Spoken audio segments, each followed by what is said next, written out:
আমাদের মধ্যে এমন শক্তিশালী কিছু একটা আছে যে আমরা নিজেরাও এর সম্পর্কে জানি না। এভাবে চিন্তা করুন, আমাদের মস্তিষ্ক এটা কিন্তু রূহ নয়। এখানে খুব সূক্ষ্ম পরিসরে বৈদ্যুতিক সংকেতের মধ্য দিয়ে সবকিছু পরিচালিত হয়। একবার চিন্তা করুন, এই মস্তিষ্ক নিয়ে বিজ্ঞানীরা আসলে কতটুকু জানেন। এত বছরের গবেষণার পরেও তারা বলে থাকেন আমরা প্রায় কিছুই জানি না, আমরা মাত্র এটা বুঝতে শুরু করেছি। আর এই মস্তিষ্ক আসলে কিসের অংশ? আলামুল খলক। তাহলে আমরা কিভাবে আলামুল আমর নিয়ে বা রূহ নিয়ে জানব? তাই আল্লাহ আমাদের শিক্ষা দিচ্ছেন যে আমাদের অভিযানে নামতে হবে। যতই আপনি বরাদ্দ অনুযায়ী কাজ করবেন, ততই নিজের সম্পর্কে আরও জানতে পারবেন।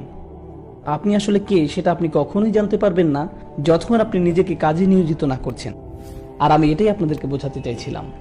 বর্তমান সময়ের তরুণরা, বিশেষভাবে তরুণরা, তারা বলে যে আমি জানি না আমার কি করা উচিত। উস্তাদ আমাকে বলুন আমার কি করা উচিত, আমি কোন বিষয়ে পড়ব,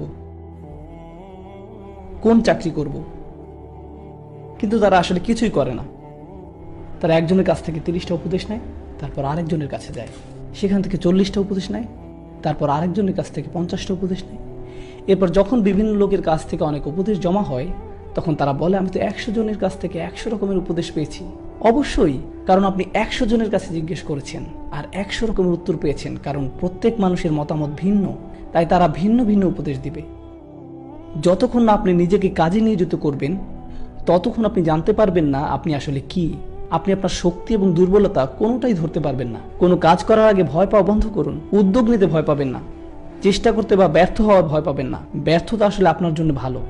এটা দেখিয়ে দেয় যে কোথায় ফাটল আছে, আপনাকে কোথায় উন্নতি করতে হবে তা দেখিয়ে দেয়। আবার আপনি কিসে ভালো সেটাও দেখিয়ে দেয়। হয়তো আপনাকে এতে আরো ভালো হতে হবে, কিন্তু এসব কখনোই হবে না যদি আপনি চেষ্টাই না করেন। যতক্ষণ আপনি নিজেকে কাজের মধ্যে নিযুক্ত করবেন, আমি চাই আপনারা এভাবে চিন্তা করুন, আমাদের রূহ তো আলামুল আমর থেকে, কিন্তু আল্লাহ আমাদেরকে এই যে জীবন দিয়েছেন যা আমরা কাজে লাগাতে পারি, তা তো অসীম নয়, তাই না? তাই পূর্ণবয়স্ক হওয়া আর ঘুম অথবা বৃদ্ধ হওয়া, যখন আপনি অকর্মণ্য হয়ে যাবেন, এর মধ্যে আমাদের হাতে খুব বেশি সময় নেই নিজেকে আবিষ্কার করার জন্য, নিজেকে কাজে নিবেদিত করার জন্য। তাই নতুন কিছু করতে ভয় পাবেন না। আল্লাহ আমাদেরকে এই যে জীবন দিয়েছেন, এত সুন্দর এবং অভিযানের সুযোগ দিয়েছেন, তাই চেষ্টা করতে ভয় পাবেন না। আর আপনারা যে আরবি শিক্ষার সিদ্ধান্ত নিয়েছেন, এটা অবশ্যই ভালো, কিন্তু এটা মাত্র ভ্রমণের শুরু।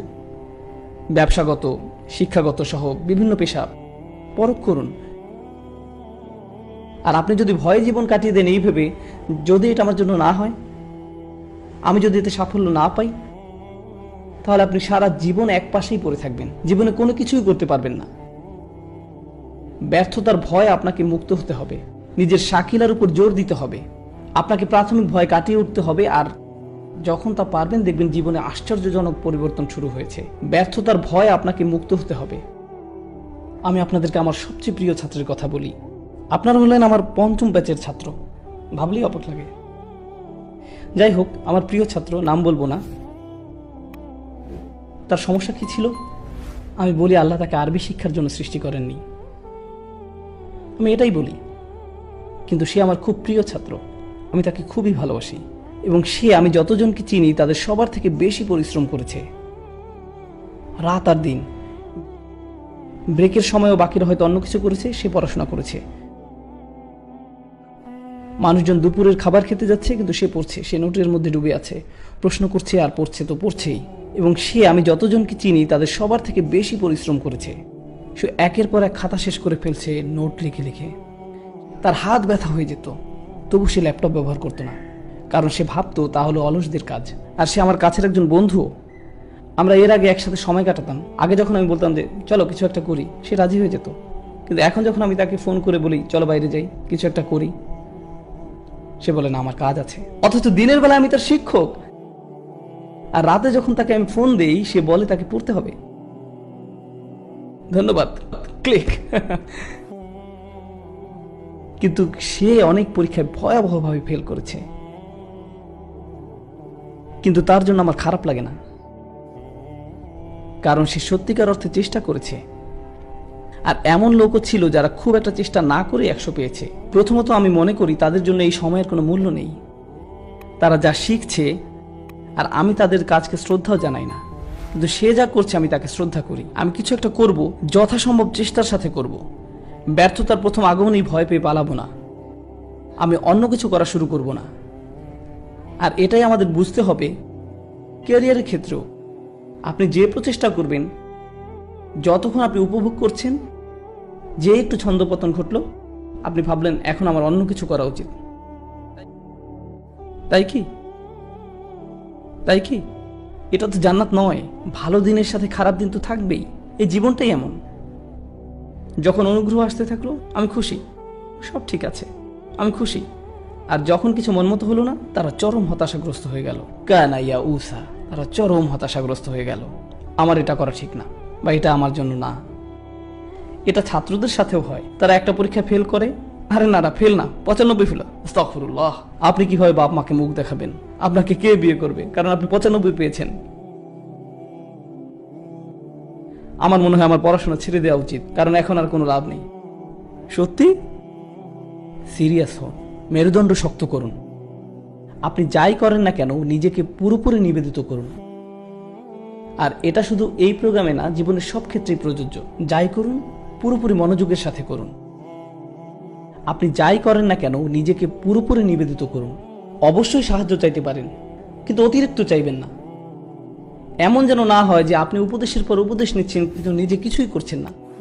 আপনার জীবনে আপনি খুব অল্প কিছু মানুষকে বিশ্বাস করতে পারেন। আবার এমন লোক আছে যারা এমন মানুষের কাছে উপদেশ চায় যে তারা জানে তারা 2 রকমের উত্তর পাবে,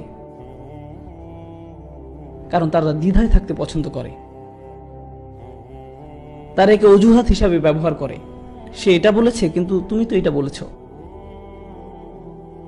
তারপর আপনি যখন কিছু বলবেন তখন তারা বলবে কিন্তু অমুক তো এটা বলেছে, এটা তো আগেই বলা যেত।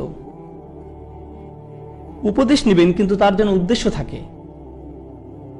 আর যাকে বিশ্বাস করেন তার কাছে যান, যেন তোর লোকের কাছে না। আর আপনি যদি তা না করেন তাহলে কি বোঝায় জানেন?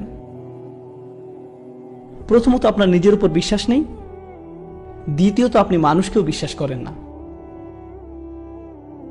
আপনি কেন তাদের জিজ্ঞেস করছেন যেখানে আপনি নিজেই জানেন আপনার সিদ্ধান্ত? আপনার সবার উপদেশ নিতে হবে এমন কোনো কথা নেই। আমার উপদেশ, শেখ উমর সুলাইমানের উপদেশ, শেখ আব্দুল নাসেরের উপদেশ, বা যে কারো উপদেশ, আপনি উপদেশ নিয়ে নিজের বুদ্ধি খাটান। আর যখন আপনি সিদ্ধান্ত নিয়েছেন তখন আল্লাহর উপর বিশ্বাস রাখুন আর সামনে এগিয়ে যান। আর এভাবেই আপনি নিজেকে চিনতে পারবেন। আর এটা খুবই গুরুত্বপূর্ণ একটি শিক্ষা যা মুসলিমদের মাঝে আত্মস্থ করা উচিত। আর তাহলে ইনশাআল্লাহ আপনার এবং আপনার সাথে জড়িত অন্যদের জীবনেও আশাতীত পরিবর্তন ঘটবে। বারাকাল্লাহু লি ওয়া লাকুম।